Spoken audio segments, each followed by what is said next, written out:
উদয়পুর পূর্ব গোকুলপুর এলাকায় বিদ্যুতের খুঁটির তারে বিদ্যুৎস্পৃষ্ট হয়ে একটি গৃহপালিত গরুর মৃত্যুকে কেন্দ্র করে চাঞ্চল্য ছড়িয়েছে। ঘটনাটি ঘটেছে সাধনা দয়াময় বৃদ্ধাশ্রম সংলগ্ন এলাকায়, যেখানে দীর্ঘদিন ধরে একটি বিপজ্জনক অবস্থায় ঝুলে থাকা বিদ্যুতের তার নিয়ে স্থানীয়দের মধ্যে আতঙ্ক বিরাজ করছিল। স্থানীয় সূত্রে জানা গেছে, ওই এলাকায় ধজনগর বিদ্যুৎ দপ্তরের অধীনস্থ একটি ট্রান্সফরমার রয়েছে। অভিযোগ, ট্রান্সফরমার সংলগ্ন বিদ্যুতের খুঁটি থেকে একটি তার দীর্ঘদিন ধরে নিচের দিকে ঝুলছিল, যা যে কোনো সময় বড়সড় দুর্ঘটনার কারণ হতে পারত।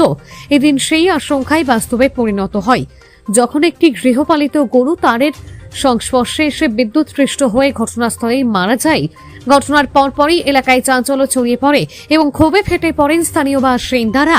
তাদের অভিযোগ, বহুবার বিদ্যুৎ দপ্তরকে বিষয়টি জানানো হলেও কোনো কার্যকর পদক্ষেপ নেওয়া হয়নি, ফলে অবহেলার জেরেই এই দুর্ঘটনা ঘটেছে বলে দাবি করেন তারা। স্থানীয়দের আরও অভিযোগ, দুর্ঘটনার পর বিদ্যুৎ দপ্তরে ফোন করে বিষয়টি জানানো হলেও দীর্ঘ সময় পেরিয়ে গেলেও এখনো পর্যন্ত কোনো কর্মী বা আধিকারিক ঘটনাস্থলে পৌঁছাননি। এতে ক্ষোভ আরও বাড়ছে এলাকাবাসীর মধ্যে। এলাকাবাসীর আশঙ্কা, দ্রুত ব্যবস্থা না নেওয়া হলে ভবিষ্যতে আরও বড়সড় দুর্ঘটনা ঘটতে পারে, যা মানুষের প্রাণহানির কারণও হতে পারে।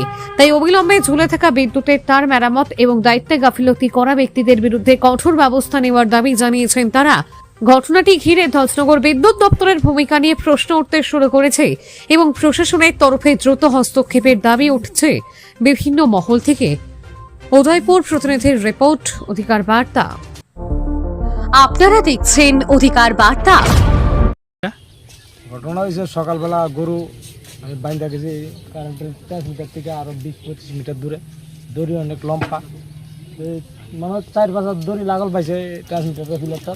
আইয়া প্যাঁচ খেয়ে এটা এরপর আর্থিং আছে নিচে, ট্রান্সমিটারের নিচে এটা শর্ট খেয়েছে, শর্ট সার্কিট দিয়ে এটা মারা গেছে।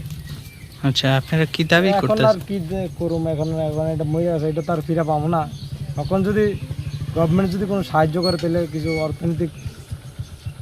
অর্থনৈতিক পাইলে কিছু সহযোগিতা পাবো, এতটুকুই আমার কথা, আর কোনো কথা নেই। এই ট্রান্সমিটার বসানোর পর থেকে এই যে আপনার এই যে মিটারটা, হ্যাঁ, এই মিটারটা যদি ফার্স্ট যখন বসানো হয়েছে ওই সময় কইছি যে এটা মিটারটা উপরে দিত, ঠিক আছে? হ্যাঁ, বাচ্চাটাতে আছে, গরু ছাগল আছে, কেউ ধরলে আছে না ইয়া করবো, তারা কইতে আছে যে এটা করবো। আমি কমপ্লেনও দিয়েছি, হ্যাঁ, আমরা নিদানবাবুরও কইয়েছি, ইলেকট্রিক অফিসে যারা কাজ করে তারা কইয়েছি, ঠিক আছে? তারা কোনো কর্ণভাতে করতেছে। তারপরে লাস্টে দিয়েছে যে সময় আমি গেছি কইছে লিখিত, আমি লিখিত দিয়েছি, ঠিক আছে? লিখিত দেওয়ার পর আমি গেছি এটা পাল্টা দেন। এই যে একটা কাঠ বসাইছে ধরছে, ঠিক আছে? ওইটা বসানোর সময় 12:30 আছে না, এটা বসা দিয়ে গেছে, একটা সামল কাঠ বসানো হয়েছিল, ঠিক আছে? বসাচ্ছি, তারা কইতে আছে কয় সরকারিভাবে যেরকম আছে এরকম ভাবে আমরা রুলস আমরা বয়ে দিয়ে গেছি। কাজটা দেখা গেছে দীর্ঘদিন কথাবার্তির পর আছে, তারা ইয়া করছে না, তারপর একটা গরু মারা গেছে আছে। আপনি গরুটা দেখছেন? গরুটা মারা গেছে। অতটুকু কমু যে যার গরু মারা গেছে তে বুঝবো, ঠিক আছে? আমাদের গোমাতা, ঠিক আছে, পশু পাখি হয়তো বা আজকে গরু মারা গেছে দেখে আমরা কিছু কইতে পারছি। আজকে যদি একটা বাচ্চা বা ছেলে যদি বা শিশু যদি কেউ যদি মার ঘর সন্তান যদি হারানো যেত, তো এটা কি অনুভব করতাম আমরা, ঠিক আছে? এটাই আপনার কাছে কথা। আমি চামু যে গরুটা মারা গেছে। এই সমস্যাটা আজকে কতদিন ধরে?